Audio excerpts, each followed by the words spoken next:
guys, Nathan Bell from High Level Performance. Okay, today I'm going to talk to you about topic of discussion, training frequency. Okay, how many times a week is optimal for training? Okay, sorry about the dog. So our training frequency is going to depend on a number of factors, as we can see here from my little table. Okay, so depending on yourself as an individual, that will impact how many times a week you're going to be training. So first thing we need to consider is our goals as somebody going to the gym.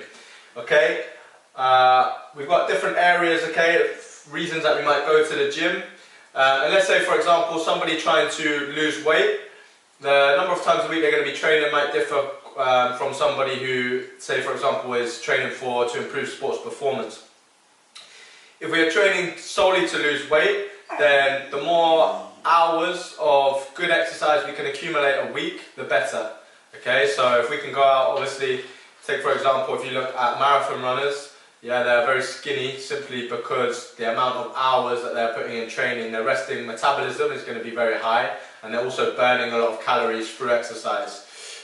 If you take, for example, an athlete, let's say an American football player or a big rugby player, then although they're going to be training a lot of times throughout the week, the volume isn't going to be the same. Okay, so the low intensity sort of aerobic stuff, they're going to be doing more short, sharp, powerful, interval-based training, okay, to keep their muscle mass.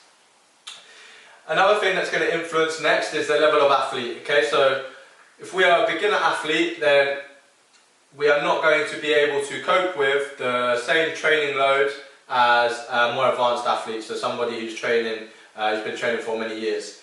This is particularly important for strength training, okay?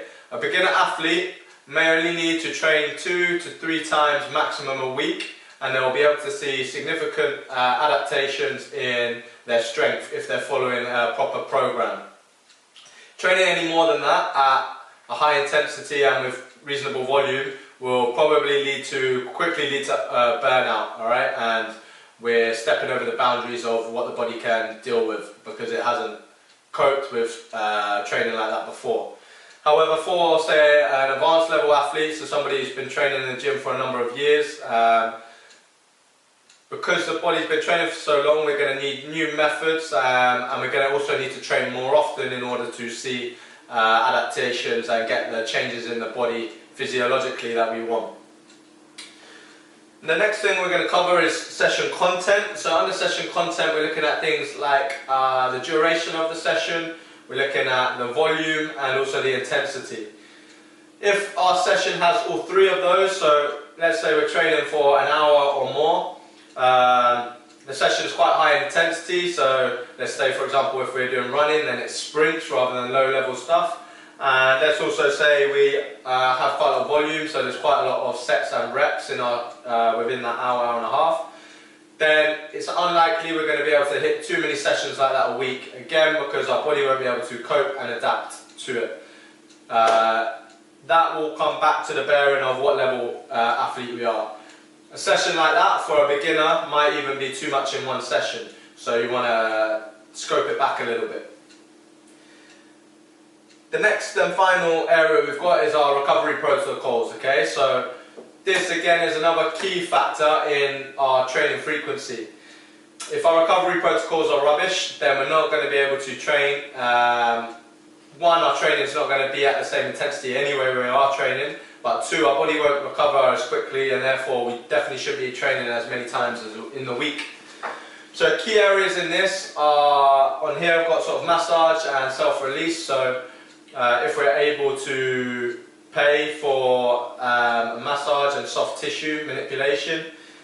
Sleep is extremely vital, so how many hours of good quality sleep are we accumulating throughout the week, particularly after training. So if we're training quite intense, then that's going to increase the need for good quality sleep. What is our nutrition like, both on a daily and weekly basis, but also around our training, okay? Is it optimal to not only enhance the gains and recovery, but also make sure that our immune system, our brain function is optimal. And then finally our job and lifestyle. So it's going to be very different, our training, our ability to train the number of times a week if we are an elite athlete, if our job is to prepare for sport, then obviously we're going to have a lot better recovery protocols in place. We're not going to be spending time doing something that isn't preparing for our sport, and therefore there will be less energy wasted. So take for example an office worker. They're going to spend let's say 7 hours a day sat in front of a computer screen. Okay, this is not optimal at all for our performance and recovery. In fact, it's going to increase the likelihood of developing bad motor patterns and bad movement, so postural problems, in which case we're going to have to spend more time focusing on developing good movement before we then go into proper training. So hopefully, as you can see, there's a number of variables that influence our training frequency. There is no single optimal training frequency. In total, it's going to be very dependent on the individual. So that is something that you need to take into account in training. Hopefully you found this useful. I'm going to break this down and go into a little bit more detail in each of these areas so that you can get a better interpretation of how many times a week would be ideal for you, depending on your age, depending on your level of sport, depending on your time constraints, and so forth. Okay, ideally we want to try and train as many times as possible throughout the week, even if they're slightly shorter workouts, so we're not stressing the body as much.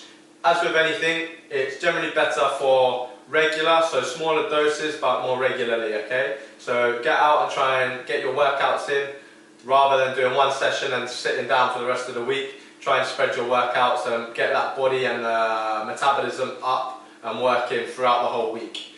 Okay, stay tuned. If you've got any questions that you would like answering in regards to your training, mindset and nutrition, then please comment below. Take care.